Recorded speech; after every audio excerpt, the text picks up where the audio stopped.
It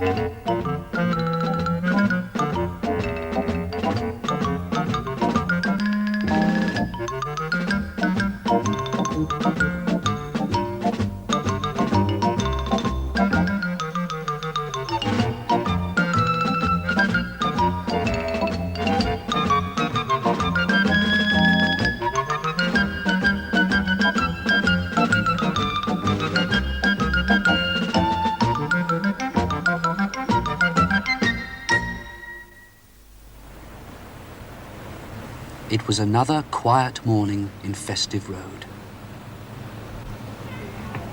At number 52, Mr. Benn thought he heard some laughter, and he looked out of his window.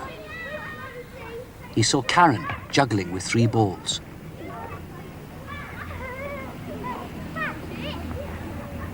A boy balancing. Then he saw the group of children who were laughing. In the middle was Julian, wearing a funny mask. Mr. Benn watched for a while and then decided to go for a walk.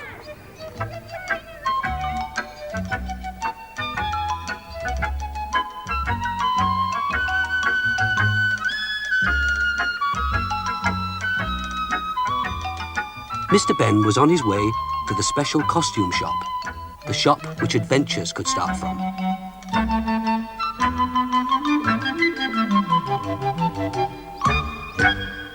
Inside the shop, he stood and looked at the strange costumes and at once saw the one that made him laugh. As if by magic, the shopkeeper appeared. "Good morning," he said. "Would you like to try on the clown suit, sir?" Mr. Benn said that he would love to, and taking the clown's clothes, he went to the door in the corner of the shop, the door of the fitting room.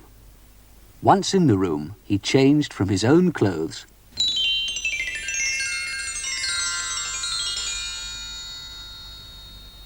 He didn't spend a long time looking at himself, but turned to the other door of the fitting room, the one which could lead to adventures. Mr. Benn walked through the door, wondering if he would come into a circus ring.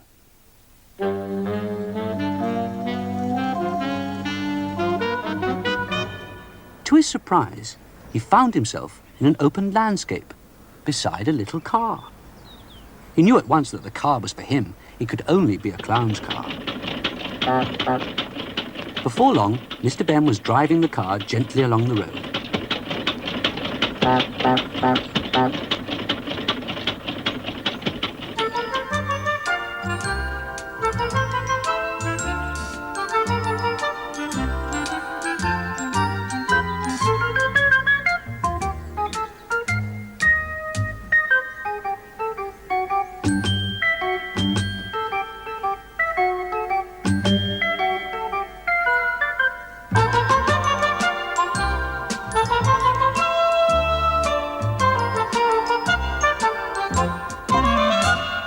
Everything was going very smoothly until Mr. Benn was about to go round a bend.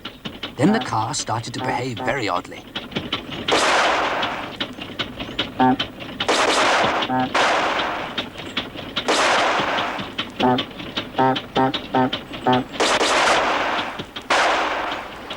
At the same time, Mr. Benn could see a long line of trucks parked along the road in front of him, brightly painted circus trucks.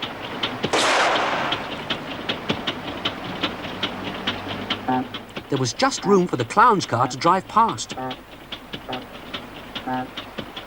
At the front of the queue of trucks stood all the circus people with their backs to Mr. Benn. The little car made such a din that everybody turned to look. The car stopped with a bang. And Mr. Benn fell out. Everybody laughed. They made Mr. Benn feel quite welcome, and they asked him to help them with the circus for a while. "If we ever get to the next town," said a voice, and everybody became quiet again and turned to look the other way. For the first time, Mr. Benn saw why they were all stopped. A bridge they should have crossed had fallen down, and they couldn't go on. The circus folk were beginning to argue about the bridge. The strong man wanted to fill the gap with huge stones. The others told him it would only stop the river flowing. The tightrope walker wanted to put a rope across and balance everything over. but they'd never manage with the elephants. The conjurer said that he could make pieces of wood and stones balance for them to cross, but nobody thought that that would be safe. Everybody was suggesting things which they did in their circus acts. The stilt man wanted to make extra long stilts for everyone, but that wouldn't get trucks or equipment across. "What do you think we should do?" asked the ringmaster. "Well," said Mr. Benn, "you all work together to make a good circus. Well, I think you should all work together to make a good bridge." They all agreed.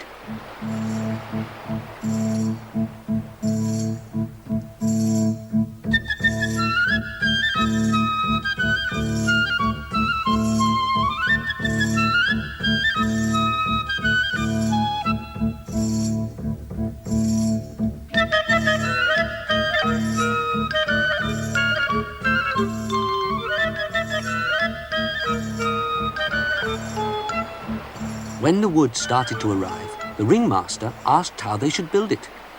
"If we build it on the side, we can make sure it's strong enough," said Mr. Benn. "Then we can gradually slide it into place." "But surely," said the ringmaster, "it'll fall in the gap before it reaches the other side." "Build the bridge longer than we need it. The extra will balance it." The bridge was started and gradually began to be pushed across the gap.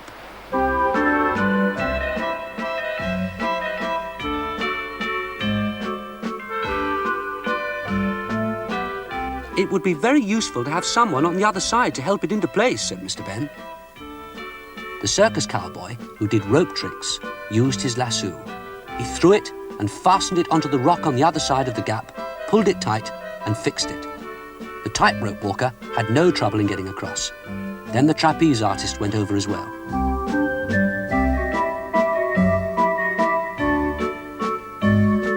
All this time, more wood was being brought, and the bridge went on growing and growing.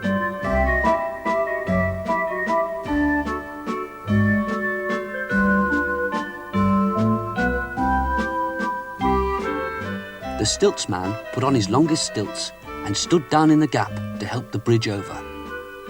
So the work went on building onto the road end of the bridge, and then everyone pushing the bridge further across. At last, it reached the other side.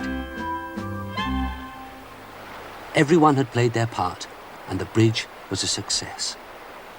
The first person to cross the bridge was Mr. Benn in his little car, still playing its tricks.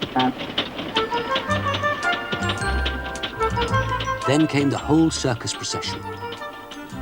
The trucks, the elephants, horses, everything.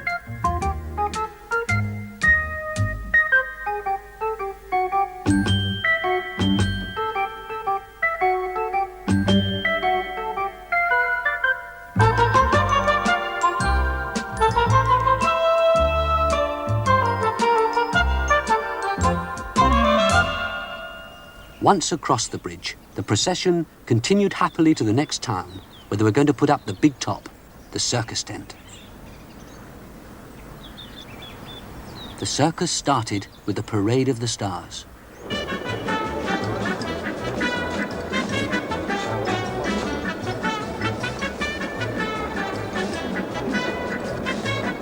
Mr. Benn, of course, drove his little car.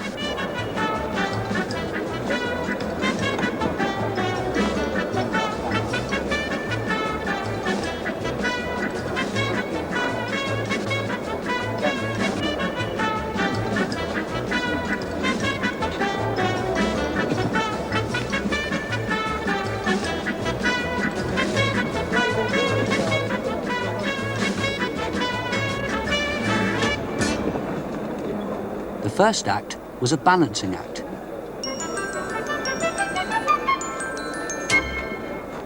Mr. Benn loved it when lots of things were balanced, one on top of the other.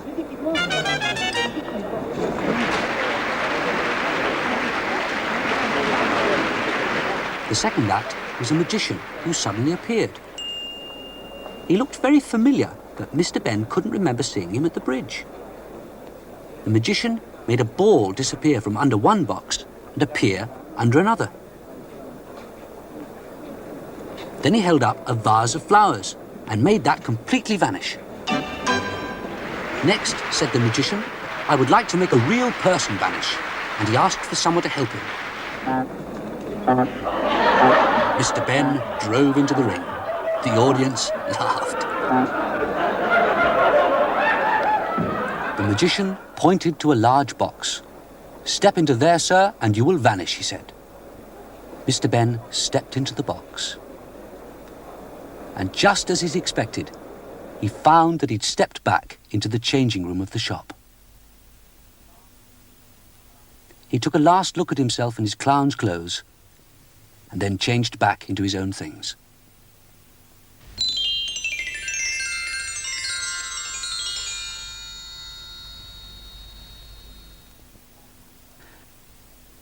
Back in the shop, Mr. Benn returned the clothes. You're a good magician, he said to the shopkeeper. We can all do something, sir, smiled the man. Mr. Benn was about to go when he remembered he still had the red nose. I nearly forgot, he said. That's all right, sir, said the man. Perhaps you'd like to keep it. Thank you, said Mr. Benn. Back in Festive Road, everything was quiet with people going about their business.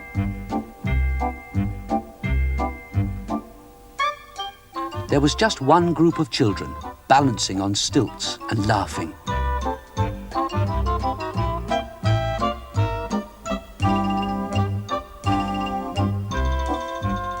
At his door, Mr. Benn took the red nose from his pocket and thought of the shopkeeper. How kind, he thought. It's just what I needed to help me remember.